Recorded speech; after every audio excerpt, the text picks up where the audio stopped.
ಕರ್ನಾಟಕ ಕಾಂಗ್ರೆಸ್ನಲ್ಲಿ ಸಿಎಂ ಕುರ್ಚಿ ಕಿತ್ತಾಟ ಮುಂದುವರೆದ ಸಂದರ್ಭದಲ್ಲಿ ಮೈಸೂರಿನಲ್ಲಿ ಮಹತ್ವದ ಬೆಳವಣಿಗೆ ನಡೆದಿದೆ. ತಮಿಳುನಾಡಿಗೆ ತೆರಳಲು ದೆಹಲಿಯಿಂದ ವಿಮಾನದ ಮೂಲಕ ಮೈಸೂರಿಗೆ ಬಂದ ರಾಹುಲ್ ಗಾಂಧಿಯನ್ನ ಸಿಎಂ ಸಿದ್ದರಾಮಯ್ಯ ಹಾಗೂ ಡಿಸಿಎಂ ಡಿಕೆ ಶಿವಕುಮಾರ್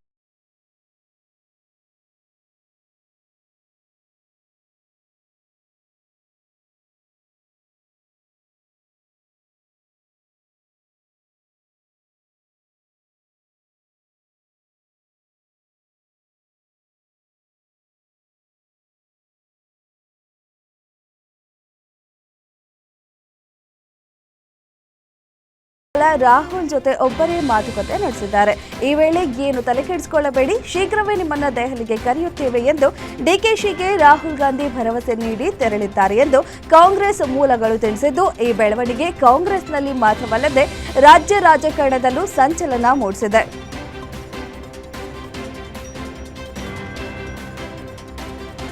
ಇಂದು ಸಿಎಂ ಸಿದ್ದರಾಮಯ್ಯ ನೇತೃತ್ವದಲ್ಲಿ ವಿಶೇಷ ಸಚಿವ ಸಂಪುಟ ಸಭೆ ನಡೆಯಲಿದೆ. ವಿಧಾನಸೌಧದ ಸಭಾಮಂದಿರದಲ್ಲಿ ಇಂದು ಬೆಳಗ್ಗೆ 11:30ಕ್ಕೆ ವಿಧಾನಸೌಧದಲ್ಲಿ ಸಚಿವ ಸಂಪುಟ ಸಭೆ ನಡೆಯಲಿದೆ. ಜನವರಿ 20-21ರಂದು ವಿಧಾನಮಂಡಲ ಜಂಟಿ ಅಧಿವೇಶನ ಕರೆಯುವ ಬಗ್ಗೆ ಚರ್ಚೆ ನಡೆಸಲಿದ್ದಾರೆ. ಕೇಂದ್ರ ಸರ್ಕಾರದ ವಿಬಿಜಿ ರಾಮ್ಜಿ ಯೋಜನೆ ಸಂಬಂಧಿಸಿದಂತೆ ಮಾತುಕತೆ ಮಾಡಲಿದ್ದಾರೆ. ಇನ್ನು ವಿಶೇಷ ಸಂಪುಟ ಸಭೆ ಬಗ್ಗೆ ತೀವ್ರ ಕುತೂಹಲ ಮೂಡಿದೆ.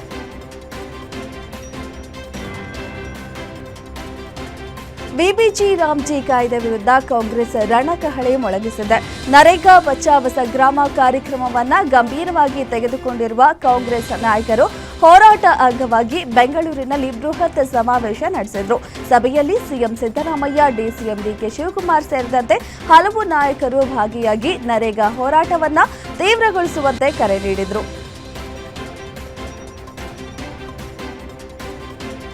ಶಿವಮೊಗ್ಗದ ಭದ್ರಾವತಿಯಿಂದ ಶಬರಿಮಲೆಗೆ ತೆರಳಿದ್ದ ಮಾಲಾಧಾರಿಗಳು ಕೇರಳ ಸರ್ಕಾರದ ನಡೆ ವಿರುದ್ಧ ದಿಢೀರ್ ಪ್ರತಿಭಟನೆ ನಡೆಸಿದರು.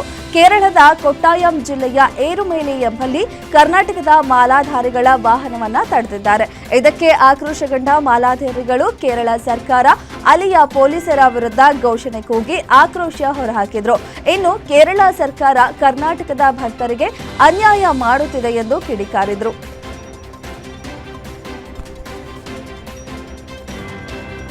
ಮನರೇಗಾ ಯೋಜನೆಗೆ ಪರ್ಯಾಯವಾಗಿ ಕೇಂದ್ರ ಸರ್ಕಾರ ರೂಪಿಸಿರುವ ವಿಬಿಜಿ ರಾಮ್ಜಿ ಯೋಜನೆ ವಿರುದ್ಧ ಕಾಂಗ್ರೆಸ್ ಜನಾಂದೋಲನ ರೂಪಿಸಿದೆ. ಕೂಡಲೇ ಯೋಜನೆ ವಾಪಸ್ ಪಡೆಯುವಂತೆ ಕೇಂದ್ರದ ಮೇಲೆ ಒತ್ತಡ ಹೇರಲು ಸಿದ್ಧವಾಗಿದೆ.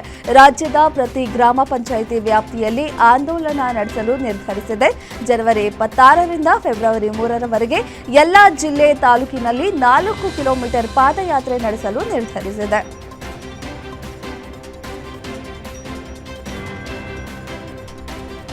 ಬಳ್ಳಾರಿ ಟು ಬೆಂಗಳೂರು ಪಾದಯಾತ್ರೆಗೆ ಬಿಜೆಪಿ ಹೈಕಮಾಂಡ್ ಅನುಮತಿ ಕೊಟ್ಟಂತೆ ಕಾಣ್ತಿಲ್ಲ. ಈ ಬಗ್ಗೆ ಬೆಂಗಳೂರಿನಲ್ಲಿ ಮಾತನಾಡಿದ ಬಿಜೆಪಿ ರಾಜ್ಯಾಧ್ಯಕ್ಷ ವಿಜಯೇಂದ್ರ, ಜನವರಿ 17ರಂದು ಬಳ್ಳಾರಿಯಲ್ಲಿ ಬೃಹತ್ ಹೋರಾಟ ಮಾಡುವುದಾಗಿ ಘೋಷಿಸಿದರು. ಆದರೆ ಪಾದಯಾತ್ರೆ ಬಗ್ಗೆ ಯಾವುದೇ ಸ್ಪಷ್ಟನೆ ನೀಡಲಿಲ್ಲ. ಪಾದಯಾತ್ರೆ ಬಗ್ಗೆ ವರಿಷ್ಠರ ಗಮನಕ್ಕೆ ತಂದಿದ್ದೇನೆ. ನನಗೂ ಕೂಡ ಪಾದಯಾತ್ರೆ ಮಾಡಬೇಕು ಎಂಬ ಅಪೇಕ್ಷೆ ಇದೆ. ಆದರೆ ಹೈಕಮಾಂಡ್ ಏನು ಹೇಳುತ್ತೋ ನೋಡಬೇಕು ಎಂದು ಹೇಳಿದರು. ಮಾಜಿ ಸಚಿವ ಹಾಲಿ ಗಂಗಾವತಿ ಶಾಸಕ ಜನಾರ್ದನ ರೆಡ್ಡಿಗೆ ಮತ್ತೆ ಗಣಿ ಸಂಕಷ್ಟ ಎದುರಾಗುವ ಸಾಧ್ಯತೆ ಇದೆ. ಜನಾರ್ದನ ರೆಡ್ಡಿಯಿಂದ ಕರ್ನಾಟಕ ಆಂಧ್ರ ಗಡಿ ಭಾಗದಲ್ಲಿ ಅಕ್ರಮ ಗಣಿಗಾರಿಕೆ ನಡೆಸಿರುವುದು ಸಾಬೀತಾಗಿದೆ. ಹೀಗಾಗಿ ಸುಪ್ರೀಂ ಕೋರ್ಟ್ನ ನಿವೃತ್ತ ನ್ಯಾಯಮೂರ್ತಿ ಸುಧಾಂಶು ದುಲಿಯಾ ನೇತೃತ್ವದ ತಂಡ ಈ ಬಗ್ಗೆ ಸದ್ಯದಲ್ಲೇ ಸುಪ್ರೀಂ ಕೋರ್ಟ್ಗೆ ವರದಿ ಸಲ್ಲಿಸಲಿದ್ದಾರೆ. ಗಡಿ ಒತ್ತುವರಿ ಹಾಗೂ ಸರ್ಕಾರಿ ಜಾಗ ಒತ್ತುವರಿ ಮಾಡಿ ಅಕ್ರಮ ಗಣಿಗಾರಿಕೆ ಮಾಡಿರುವ ಬಗ್ಗೆ ವರದಿಯಲ್ಲಿ ಉಲ್ಲೇಖ ಮಾಡಲಾಗಿದೆ. ಸತೀಶ್ ಜಾರಕಿಹೊಳಿ ಕತ್ತಿ ಕುಟುಂಬದ ನಡುವೆ ಟಾಕ್ ವಾರ್ ಜೋರಾಗಿದೆ. ಚಿಕ್ಕೋಡಿಯಲ್ಲಿ ಮಾತನಾಡಿದ ಮಾಜಿ ಸಂಸದ ರಮೇಶ್ ಕತ್ತಿ, ಸಚಿವ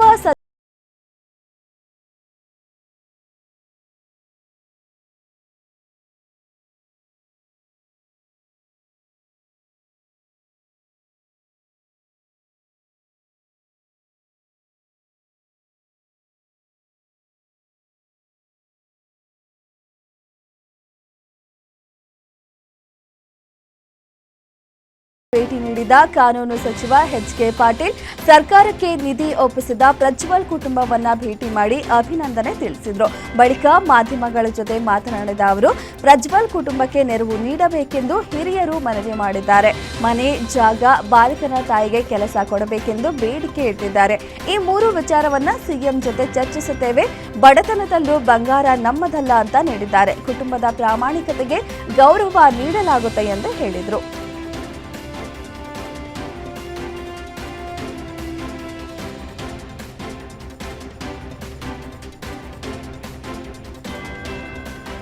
ಹಳೆ ದ್ವೇಷದ ಹಿನ್ನೆಲೆ ಶಬ್ಬೀರ್ ಎನ್ನುವ ರೌಡಿ ಶೀಟರ್ನನ್ನ ಕೊಲೆ ಮಾಡಿರುವ ಘಟನೆ ಬೆಂಗಳೂರಿನ ಬಂಡೇಪಾಳ್ಯ ಠಾಣಾ ವ್ಯಾಪ್ತಿಯ ಮಂಗಮ್ಮನ ಪಾಳ್ಯದಲ್ಲಿ ನಡೆದಿದೆ. ಈ ಹಿಂದೆ ಸೋಹೆಲ್ ಅನ್ನೋನಿಗೆ ಶಬ್ಬೀರ್ ಹಲ್ಲೆ ಮಾಡಿದ್ದ ಎನ್ನಲಾಗಿದ್ದು, ಘಟನೆಯಲ್ಲಿ 3 ಬೆರಳು ಕಟ್ಟಾಗಿತ್ತು. ಅದೇ ದ್ವೇಷದ ಹಿನ್ನೆಲೆ ದುಷ್ಕರ್ಮಿಗಳು ರಾಜಿ ಮಾಡಿಕೊಳ್ಳುವ ನೆಪದಲ್ಲಿ ಕರೆಸಿ ಕೊಚ್ಚಿ ಕೊಲೆ ಮಾಡಿರುವ ಸಾಧ್ಯತೆ ಇದೆ.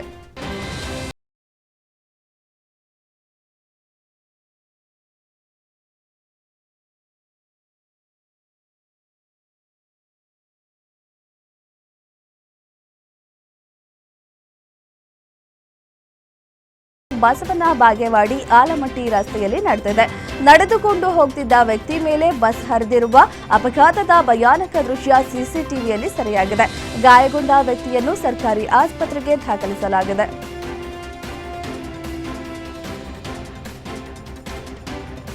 ಶಿವಮೊಗ್ಗದಲ್ಲಿ ಜವರಾಯ ಅಟ್ಟಹಾಸ ಮೆರೆದಿದ್ದು, ಕಾರು ಮತ್ತು ಕೆಎಸ್ಆರ್ಟಿಸಿ ಬಸ್ ನಡುವೆ ನಡೆದ ಭೀಕರ ರಸ್ತೆ ಅಪಘಾತದಲ್ಲಿ 3 ದುರ್ಮರಣಕ್ಕೀಡಾಗಿದ್ದಾರೆ. ತೀರ್ಥಹಳ್ಳಿ ತಾಲೂಕಿನ ಭಾರತೀಪುರ ಕ್ರಾಸ್ ಬಳಿ ಘಟನೆ ಸಂಭವಿಸಿದ್ದು, ಕಾರಿನಲ್ಲಿದ್ದ ಮಗು ಸೇರಿ 3 ದಾರುಣವಾಗಿ ಸಾವನ್ನಪ್ಪಿದ್ದು, ಅಪಘಾತದ ರಭಸಕ್ಕೆ ಕಾರು ಸಂಪೂರ್ಣ ಜಖಮಾಗಿದೆ. ಸ್ಥಳಕ್ಕೆ ತೀರ್ಥಹಳ್ಳಿ ಠಾಣೆ ಪೊಲೀಸರು ಭೇಟಿ ನೀಡಿ ಪರಿಶೀಲನೆ ನಡೆಸಿದ್ದಾರೆ.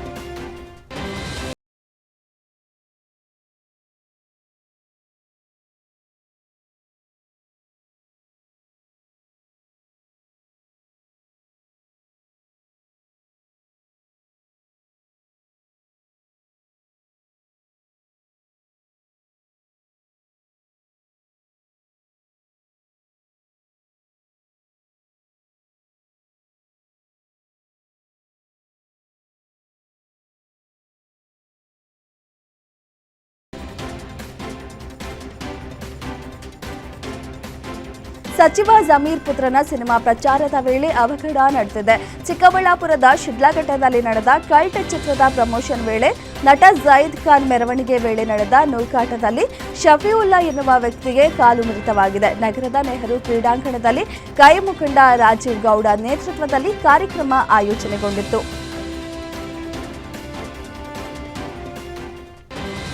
ಅಪ್ಪನ ಜೊತೆ ವಾಕಿಂಗ್ ಹೋಗಿದ್ದ 5 ವರ್ಷದ ಮಗುವಿಗೆ ಹಾವು ಕಚ್ಚಿದ ಘಟನೆ ನೆಲಮಂಗಲದ ನಂದರಾಮಯ್ಯನ ಪಾಳ್ಯದಲ್ಲಿ ನಡೆದಿದೆ.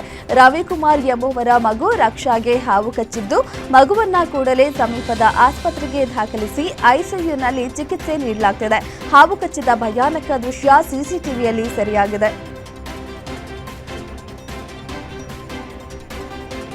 ಬೆಳಗಾವಿಯಲ್ಲಿ ಅಕಾಲಿಕ ಮಳೆಗೆ ಅವಾಂತರ ಸೃಷ್ಟಿಯಾಗಿದೆ. ಕೇವಲ ಅರ್ಧ ಗಂಟೆ ಮಳೆಗೆ ಅಲ್ಲೋಲ ಕಲ್ಲೋಲವಾಗಿದ್ದು, ಮಳೆಗೆ ನಗರದ ಚೆನ್ನಮ್ಮ ವೃತ್ತದ ರಸ್ತೆ ನದಿಯಂತಾಗಿತ್ತು. ಬೈಲಹೊಂಗಲ ತಾಲೂಕಿನ ಸಂಗೊಳ್ಳಿ ಗ್ರಾಮದಲ್ಲಿನ ಕ್ರಾಂತಿವೀರ ಸಂಗೊಳ್ಳಿ ರಾಯಣ್ಣ ಉತ್ಸವಕ್ಕೂ ಮಳೆ ಕಾಟ ನೀಡಿದ್ದು, ಕಾರ್ಯಕ್ರಮ ನೋಡಲು ಬಂದಿದ್ದ ಜನರು ಅಕಾಲಿಕ ಮಳೆಗೆ ಸಿಕ್ಕು ಪರದಾಡಿದರು. ಅತ್ತ ಬೆಂಗಳೂರಿನ ಕೋಕಿಲು ಬಡಾವಣೆಯಲ್ಲಿ ಅಕ್ರಮವಾಗಿ ವಾಸವಿದ್ದ ಬಾಂಗ್ಲಾ ವಲಸಿಗರಿಗೆ ರಾಜ್ಯ ಸರ್ಕಾರ ಮನೆ ನೀಡುತ್ತಿದ್ರೆ, ಇತ್ತ ಸಕ್ಕರೆನಾಡು ಮಂಡ್ಯದ ಮದ್ದೂರು ಪಟ್ಟಣದಲ್ಲಿ ರಸ್ತೆ ಅಗಲೀಕರಣದ ನೆಪದಲ್ಲಿ 50ರಿಂದ 60 ವರ್ಷದಿಂದ ರಸ್ತೆ ಬದಿಯ ಸರ್ಕಾರಿ ಜಾಗದಲ್ಲಿ ಗುಡಿಸಲು ಹಾಕೊಂಡು ವಾಸವಿದ್ದ 4 ಬಡ ಕುಟುಂಬಗಳ ಮನೆ ಕೆಡವಿ ಅಧಿಕಾರಿಗಳು ದಬ್ಬಾಳಿಕೆ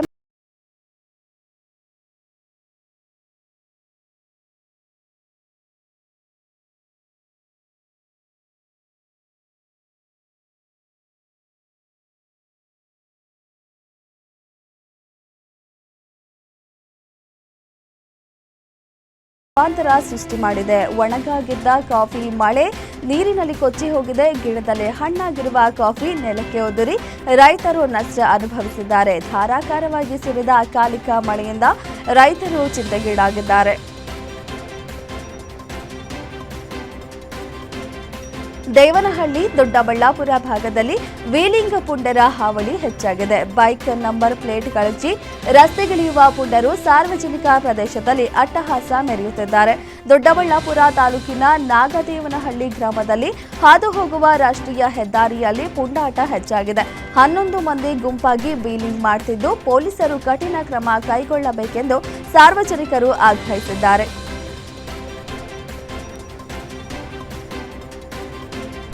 ಸಾಲ ಮರುಪಾವತಿಸದಿದ್ದಕ್ಕೆ ಫೈನಾನ್ಸ್ ಸಿಬ್ಬಂದಿ ಮನೆಗೆ ಬೀಗ ಹಾಕಿದ್ದಾರೆ.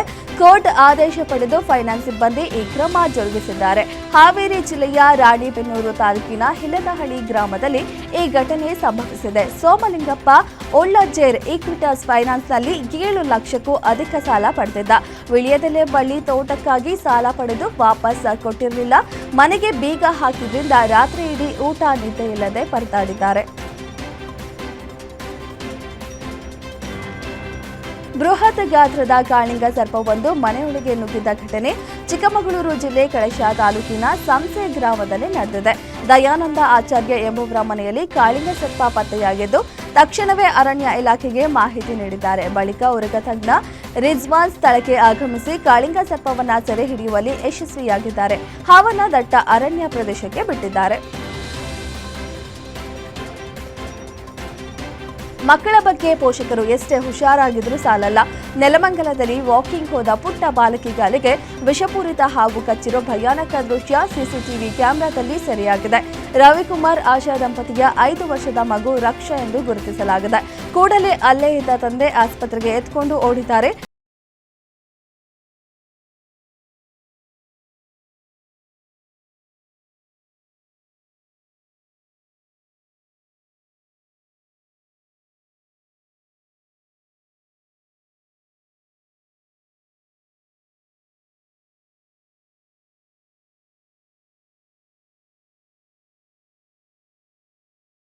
ಕೆಲಸಕ್ಕೆ ಹೋಗಿದ್ದ ಮಹಿಳೆಯ ಮೇಲೆ ಏಕಾಏಕಿ ಕಾಡಾನೆ ದಾಳಿ ಮಾಡಿದೆ. ಕಾಡಾನೆಗಳ ಹಾವಳಿ ಹೆಚ್ಚಾಗುತ್ತಿದ್ದು, ಜನರ ಪ್ರಾಣಕ್ಕೆ ಕುತ್ತು ಬರುತ್ತಿರುವುದರಿಂದ ಅರಣ್ಯ ಇಲಾಖೆ ವಿರುದ್ಧ ಸ್ಥಳೀಯರು ಆಕ್ರೋಶ ವ್ಯಕ್ತಪಡಿಸಿದ್ದಾರೆ.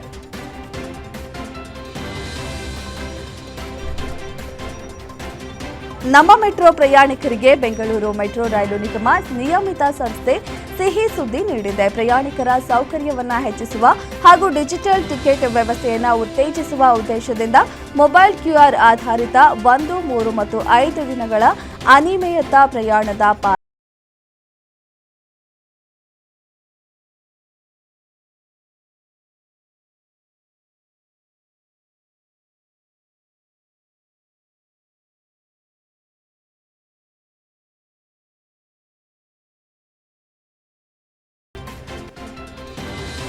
ರಾಜ್ಯದಲ್ಲಿ 4100 ಮುಜರಾಯಿ ದೇವಾಲಯಗಳು ನಾಪತ್ತೆ ಆಗಿವೆ ಎಂಬ ಆತಂಕಕಾರಿ ಹೇಳಿಕೆಯನ್ನ ಬಿಜೆಪಿ ಮುಖಂಡ ಸಿಟಿ ರವಿ ಗಂಭೀರ ಆರೋಪ ಮಾಡಿದ್ದಾರೆ. ರಾಜ್ಯದಲ್ಲಿ 34,566 ಮುಜರಾಯಿ ದೇಗುಲಗಳಿವೆ. ಇವುಗಳ ಪೈಕಿ 4100 ದೇವಾಲಯಗಳೇ ನಾಪತ್ತೆ ಆಗಿವೆ ಅಂತೆ. ದೇವಾಲಯಗಳ ದಾಖಲೆಗಳು ಸಿಗುತ್ತಿಲ್ಲ. ದೇವಾಲಯಗಳ ಹೆಸರಿನಲ್ಲಿ ಆಸ್ತಿಯೂ ಇಲ್ಲ. ಹೀಗಾಗಿ ಈ ಬಗ್ಗೆ ತನಿಖೆಗೆ ಎಸ್ಐಟಿ ರಚಿಸಬೇಕೆಂದು ವಿಧಾನ ಪರಿಷತ್ನ ಬಿಜೆಪಿ ಸದಸ್ಯ ಸಿಟಿ ರವಿ ಆಗ್ರಹಿಸಿದ್ದಾರೆ. ಗಣರಾಜ್ಯೋತ್ಸವ ಪ್ರಯುಕ್ತ ಲಾಲ್ಬಾಗ್ನಲ್ಲಿ 219ನೇ ಫಲಪುಷ್ಪ ಪ್ರದರ್ಶನಕ್ಕೆ ಇಂದು ಸಿಎಂ ಸಿದ್ದರಾಮಯ್ಯ ಚಾಲನೆ ನೀಡಲಿದ್ದಾರೆ. ಇಂದಿನಿಂದ ಜನವರಿ 26ರವರೆಗೂ ಫಲಪುಷ್ಪ ಪ್ರದರ್ಶನ ಇರಲಿದೆ. ಈ ಬಾರಿ ನಾಡು ಕಂಡ ಅದ್ಭುತ ಸಾಹಿತಿ ಕೆಪಿ ಪೂರ್ಣಚಂದ್ರ ತೇಜಸ್ವಿ ಅವರ ಜೀವನ ಮತ್ತು ಸಾಧನೆಗಳ ಕುರಿತ ತೇಜಸ್ವಿ ವಿಸ್ಮಯ ಥೀಮ್ ಪ್ರದರ್ಶನ ಆಯೋಜಿಸಲಾಗುತ್ತದೆ.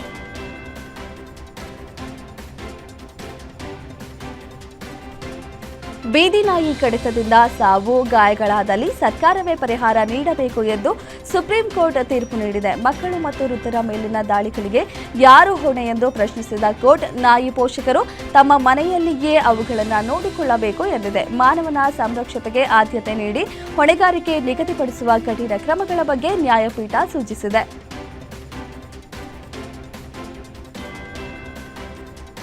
ತಮಿಳುನಾಡಿನ ಈರೋಡ್ನಲ್ಲಿ ದೇಶಿ ನಿರ್ಮಿತ ಬಾಂಬ್ ನುಂಗಿ ಆನೆ ಮರಿಯೊಂದು ಸಾವನ್ನಪ್ಪಿದೆ. ಈ ಹಿನ್ನೆಲೆಯಲ್ಲಿ ರೈತನನ್ನ ಬಂಧಿಸಲಾಗಿದೆ. ತಮಿಳುನಾಡಿನ ಕಾಡಿನಲ್ಲಿ ಕಾಡು ಹಂದಿಗಳಿಗಾಗಿ ಇಟ್ಟಿದ್ದ ದೇಶಿ ನಿರ್ಮಿತ ಬಾಂಬ್ ಅನ್ನ ಆಕಸ್ಮಿಕವಾಗಿ ಕಚ್ಚಿ ಹೆಣ್ಣು ಆನೆ ಮರಿ ಸಾವನ್ನಪ್ಪಿದೆ.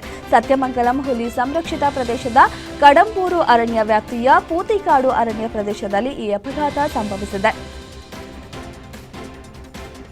ಉತ್ತರ ಪ್ರದೇಶದ ಪ್ರಯಾಗ್ರಾಜ್ ಮಾಘ ಮೇಳದ ನಾರಾಯಣಧಾಮ ಶಿಬಿರದಲ್ಲಿ ಭಾರೀ ಬೆಂಕಿ ಕಾಣಿಸಿಕೊಂಡಿದ್ದು 15 ಟೆಂಟ್ಗಳು ಸೇರಿ ಸುಮಾರು 20 ಅಂಗಡಿಗಳು ಸುಟ್ಟು ಭಸ್ಮವಾಗಿವೆ. ಇದು ಯಾತ್ರಿಕರಲ್ಲಿ ಆತಂಕ ಮೂಡಿಸಿದೆ. 3 ಕಿಲೋಮೀಟರ್ ದೂರದಲ್ಲಿ ಜ್ವಾಲೆಗಳು ಗೋಚರಿಸಿವೆ. ಸ್ಥಳಕ್ಕೆ ಆಗಮಿಸಿದ ಅಗ್ನಿಶಾಮಕ ಸಿಬ್ಬಂದಿ ಬೆಂಕಿ ನಂದಿಸಿದ್ರು. ಈ ವೇಳೆ ಎಲ್ಲ ಭಕ್ತರನ್ನ ಸುರಕ್ಷಿತವಾಗಿ ಸ್ಥಳಾಂತರಿಸಲಾಗಿದೆ. ಪ್ರಾಥಮಿಕ ತನಿಖೆಯಲ್ಲಿ ಬೆಂಕಿಗೆ ಕಾರಣ ಶಾರ್ಟ್ ಸರ್ಕ್ಯೂಟ್ ಎಂದು ತಿಳಿದುಬಂದಿದೆ. ಪುದುಚೇರಿಯ ವಿವಿಧ ಕಾಲೇಜುಗಳಲ್ಲಿ ಪೊಂಗಲ್ ಹಬ್ಬವನ್ನು ಆಚರಿಸಲಾಯಿತು. ಮದರ್ ಕಾಲೇಜಿನ 500ಕ್ಕೂ ಹೆಚ್ಚು ವಿದ್ಯಾರ್ಥಿಗಳು ಈ ಹಬ್ಬದಲ್ಲಿ ಭಾಗವಹಿಸಿ ಎಂಜಾಯ್ ಮಾಡಿದ್ರು. ರಂಗೋಲಿ ಬಿಡಿಸಿ ಡ್ಯಾನ್ಸ್ ಮಾಡಿ ಕಬ್ಬು ತಿಂದು ಕುಣಿದು ಕುಪ್ಪಳಿಸಿದ್ರು. ಸಚಿವ PRN ತಿರುಮುರುಗನ್ ಈ ಉತ್ಸವದಲ್ಲಿ ಭಾಗಿಯಾಗಿದ್ರು. ಇಂದು ಶಬರಿಮಲೆಯಲ್ಲಿ ಮಕರ ಜ್ಯೋತಿ ದರ್ಶನವಾಗಲಿದೆ. ಮಧ್ಯಾಹ್ನ 3:08 ಸೂರ್ಯನು ಧನು ರಾಶಿಯಿಂದ ಮಕರ ರಾಶಿಗೆ ಪ್ರವೇಶಿಸುವ ಮುಹೂರ್ತಕ್ಕೆ ಮಕರ ಸಂಕ್ರಮಣ ಪೂಜೆ ಆರಂಭಗೊಳ್ಳುತ್ತದೆ.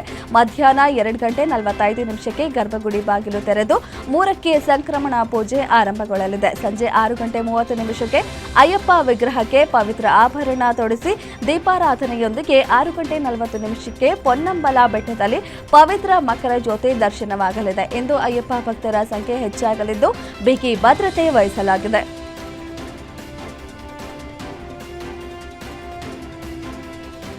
ಗೀಗ್ ಕಾರ್ಮಿಕರ ಸುರಕ್ಷತೆ ದೃಷ್ಟಿಯಿಂದ 10 ನಿಮಿಷಗಳ ಆಹಾರ ವಿತರಣೆ ಸೇವೆ ರದ್ದುಗೊಳಿಸುವಂತೆ ಕೇಂದ್ರ ಕಾರ್ಮಿಕ ಸಚಿವ ಮನ್ಸುಖ್ ಮಾಂಡವೀಯ ಕ್ವಿಕ್ ಕಾಮರ್ಸ್ ಕಂಪನಿಗಳಿಗೆ ಸೂಚನೆ ನೀಡಿದ್ದಾರೆ.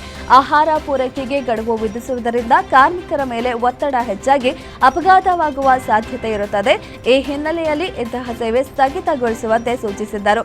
ಈ ಬೆಳವಣಿಗೆ ಬೆನ್ನಲ್ಲೇ ಬ್ಲಿಂಕಿಟ್ 10 ನಿಮಿಷದ ಆಹಾರ ವಿತರಣೆ ಸೇವೆ ರದ್ದು ಮಾಡಿದೆ.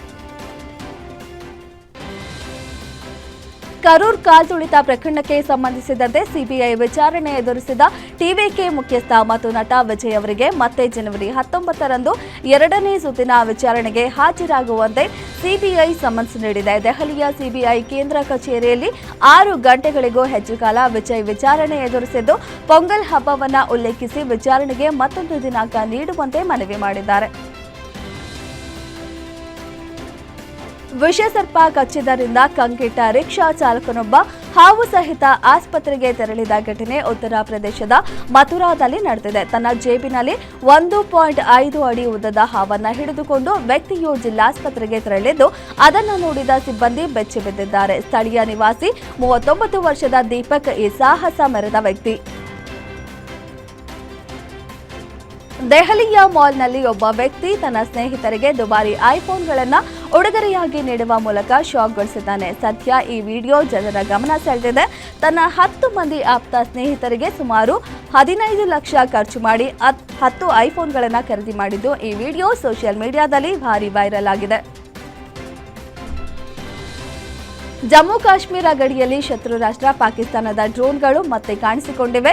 ರಾಜೌರಿ ಸೆಕ್ಟರ್ನ ನಿಯಂತ್ರಣ ರೇಖೆಯ ಉದ್ದಕ್ಕೂ ರಾತ್ರಿ ಅನುಮಾನಾಸ್ಪದ ಡ್ರೋನ್ಗಳು ಕಂಡುಬಂದ ಬಳಿಕ ಭದ್ರತಾ ಪಡೆಗಳನ್ನು ಎಚ್ಚರಿಸಲಾಯಿತು. ಕೇವಲ 48 ಗಂಟೆಗಳಲ್ಲಿ 2ನೇ ಬಾರಿಗೆ ಡ್ರೋನ್ಗಳು ಪತ್ತೆಯಾದ ನಂತರ ಭಾರತೀಯ ಸೇನೆಯು ಬಲವಾಗಿ ಅದಕ್ಕೆ ಪ್ರತಿದಾಳಿ ನಡೆಸಿತು.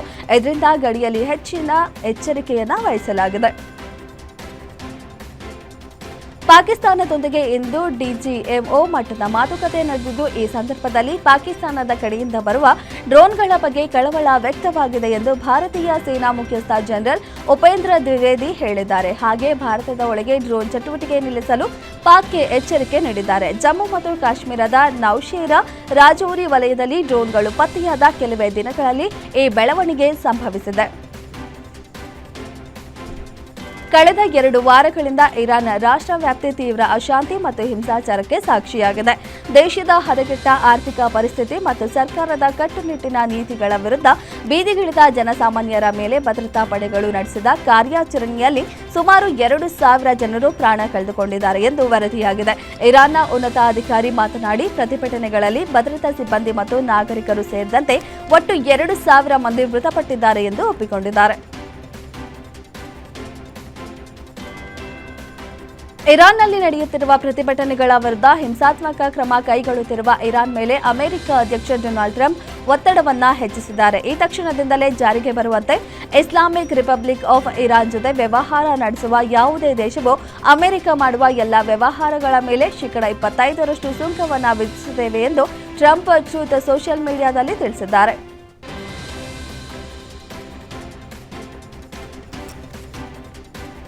ಇರಾನ್ನಲ್ಲಿ ನಡೆಯುತ್ತಿರುವ ಪ್ರತಿಭಟನೆಗಳಿಗೆ ಬಹಿರಂಗವಾಗಿಯೇ ಬೆಂಬಲ ಘೋಷಿಸಿರುವ ಡೊನಾಲ್ಡ್ ಟ್ರಂಪ್ ಪ್ರತಿಭಟನೆಯನ್ನು ಮುಂದುವರಿಸುವಂತೆ ಇರಾನಿಯನ್ನರಿಗೆ ಸಲಹೆ ನೀಡಿದ್ದಾರೆ. ಅಲ್ಲದೆ ಅಮೆರಿಕ ಬೆಂಬಲ ಮಾರ್ಗ ಮಧ್ಯದಲ್ಲಿದ್ದು ಖಮೇನಿ ಆಡಳಿತದ ಕೊರಳುಪಟ್ಟಿಯನ್ನು ಗಟ್ಟಿಯಾಗಿ ಹಿಡಿದುಕೊಳ್ಳುವಂತೆ ದೊಡ್ಡ ಸಂದೇಶವನ್ನು ರವಾನಿಸಿದ್ದಾರೆ. ಟ್ರಂಪ್ ಅವರ ಈ ಸಂದೇಶ ಇರಾನ್ನಲ್ಲಿ ಮಿಂಚಿನ ಸಂಚಾರ ನಡೆಸಿದೆ. ಡೊನಾಲ್ಡ್ ಟ್ರಂಪ್ ಅವರು ಪ್ರದರ್ಶನಗಳನ್ನು ಕೈಬಿಡದಂತೆ ಸಂದೇಶ ಕಳಿಸಿರುವುದು ಜಾಗತಿಕ ಮಟ್ಟದಲ್ಲಿ ಚರ್ಚೆಗೆ ಗ್ರಾಸವಾಗಿದೆ.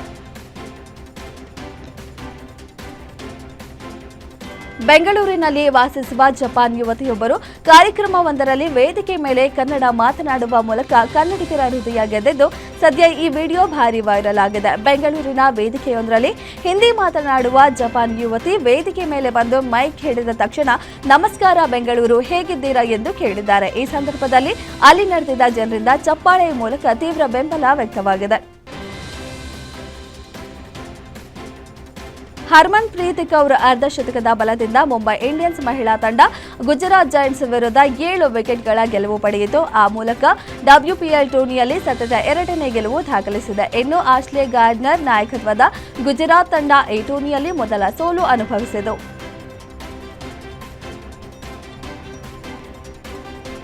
ರಾಜ್ಕೋಟ್ ಕ್ರೀಡಾಂಗಣದಲ್ಲಿ ಅತಿ ಹೆಚ್ಚು ಏಕದಿನ ರನ್ ಗಳಿಸಿದ ಆಟಗಾರ ಎಂಬ ದಾಖಲೆಯನ್ನ ಕೊಹ್ಲಿ ಹೊಂದಿದ್ದಾರೆ. ಜೊತೆಗೆ ಅತಿ ಹೆಚ್ಚು ಅರ್ಧಶತಕಗಳು ಮತ್ತು 87.59 ಸ್ಟ್ರೈಕ್ ರೇಟ್ ಹೊಂದಿದ್ದಾರೆ. ಬುಧವಾರದ ಪಂದ್ಯದಲ್ಲಿ ಕೊಹ್ಲಿ ಪ್ರಮುಖ ವೈಯಕ್ತಿಕ ಮೈಲುಗಲ್ಲನ್ನು ಸಾಧಿಸುವ ನಿರೀಕ್ಷೆ ಇದೆ.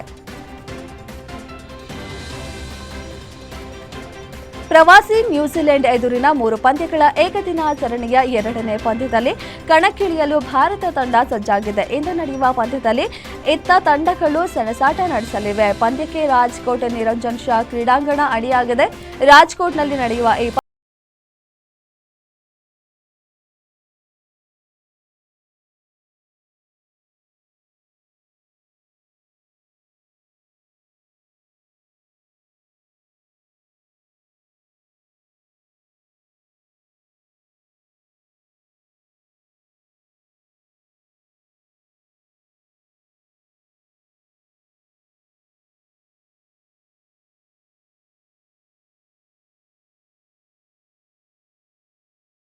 ಪೆಟ್ಟಿಗೆಯಲ್ಲಿ ಭರ್ಜರಿ ಕಲೆಕ್ಷನ್ ಮಾಡಿದ್ದು ಚಿತ್ರಮಂದಿರಗಳಲ್ಲಿ 2 ವಾರಗಳನ್ನು ಪೂರ್ಣಗೊಳಿಸಿದೆ. ಮ್ಯಾಕ್ಸ್ ನಂತರ ವಿಜಯ್ ಕಾರ್ತಿಕೇಯನ್ ನಿರ್ದೇಶನದ ಈ ಚಿತ್ರ 51.30 ಕೋಟಿ ಗಳಿಸುವ ಮೂಲಕ 3ನೇ ವಾರಕ್ಕೆ ಕಾಲಿಟ್ಟಿದೆ. ರಾಕಿಂಗ್ ಸ್ಟಾರ್ ಯಶ್ ಜನವರಿ 8ರಂದು ಹುಟ್ಟುಹಬ್ಬ ಆಚರಿಸಿಕೊಂಡರು. ಅವರ ಜನ್ಮದಿನದ ಪ್ರಯುಕ್ತ ಬೆಂಗಳೂರಿನ ಗಾಲ್ಫ್ ಕ್ಲಬ್ ರಸ್ತೆ ಬಳಿ ಇರುವ ಮನೆ ಎದುರು ಬ್ಯಾನರ್ ಹಾಕಲಾಗಿತ್ತು. ಈ ಬಗ್ಗೆ ಜಿಬಿಎ ಸಹಾಯಕ ಇಂಜಿನಿಯರ್ ಪೂಜಾರಪ್ಪ ಅವರು ದೂರು ನೀಡಿದರು. ಕರ್ನಾಟಕ ತೆರೆದ ಸ್ಥಳಗಳ ವಿರೂಪಗೊಳಿಸುವಿಕೆ ಕಾಯ್ದೆಯಡಿ ಕೇಸ್ ಹಾಕಲಾಗಿದೆ. ಯಶ್ ಹೆಸರು ಉಲ್ಲೇಖಿಸಿ ಜಿಎಸ್ ಕ್ರಿಯೇಷನ್ಸ್ ಮತ್ತು ವೇಣು ಗ್ರೂಪ್ಸ್ ವಿರುದ್ಧ ಹೈಗ್ರೌಂಡ್ ಪೊಲೀಸ್ ಠಾಣೆಯಲ್ಲಿ ಪ್ರಕರಣ ದಾಖಲು ಮಾಡಲಾಗಿದೆ. ಜನವರಿ 23ಕ್ಕೆ ವಿಜಯ್ ಅಭಿನಯಿಸಿರುವ ಲ್ಯಾಂಡ್ ಲಾರ್ಡ್ ಚಿತ್ರ ತೆರೆ ಕಾಣ್ತಿದೆ. ಸಿನಿಮಾ ರಿಲೀಸ್ ಬಿಸಿ ಇರುವ ಕಾರಣ ಫ್ಯಾನ್ಸ್ ಜೊತೆ ಹುಟ್ಟುಹಬ್ಬ ಸೆಲೆಬ್ರೇಟ್ ಮಾಡ್ತಿಲ್ಲ ಎಂದು ಅಭಿಮಾನಿಗಳೇ ನಿರಾಶೆ ಮೂಡಿಸಿದ್ದಾರೆ. ಭಾನುವಾರ ಹುಟ್ಟುಹಬ್ಬದ ಪ್ರಯುಕ್ತ ಬೆಂಗಳೂರಿನ ನಂದಿ ಲಿಂಕ್ಸ್ ಗ್ರೌಂಡ್ನಲ್ಲಿ ಲ್ಯಾಂಡ್ ಲಾರ್ಡ್ ಚಿತ್ರದ ಈವೆಂಟ್ ಹಮ್ಮಿಕೊಂಡಿದ್ದು ಅಂದು ಹಾಡು ಹಾಗೂ ಟ್ರೇಲರ್ ಬಿಡುಗಡೆ ಆಗಲಿದೆ. ಈವೆಂಟ್ಗೆ ಆಗಮಿಸುವಂತೆ ಫ್ಯಾನ್ಸ್ಗೆ ವಿಜಯ್ ಕರೆ ನೀಡಿದ್ದಾರೆ. ಅನಿಲ್ ರವಿಪುಡಿ ನಿರ್ದೇಶನದ ಮನಶಂಕರ ವರಪ್ರಸಾದ್ ಗಾರು ಸಿನಿಮಾ ಬಿಡುಗಡೆಯಾಗದು ಮೊದಲ ದಿನ ಭರ್ಜರಿ ಗಳಿಕೆ ಮಾಡಿದೆ. ಬಾಕ್ಸ್ ಆಫೀಸ್ನಲ್ಲಿ ಸುಮಾರು 38 ಕೋಟಿ ರೂಪಾಯಿ ಗಳಿಸಿದೆ. ನಿಮಾ ಅಡ್ವಾನ್ಸ್ ಬುಕಿಂಗ್ನಿಂದಲೇ ಸುಮಾರು 10 ರಿಂದ 12 ಕೋಟಿ ಗಳಿಕೆ ಮಾಡಿತು. ಬಳಿಕ ಸಿನಿಮಾ ಬಿಡುಗಡೆಯಾದ ದಿನವೇ 28.7 ಕೋಟಿಗೂ ಹೆಚ್ಚು ಮೊತ್ತವನ್ನ ಗಳಿಸಿದೆ.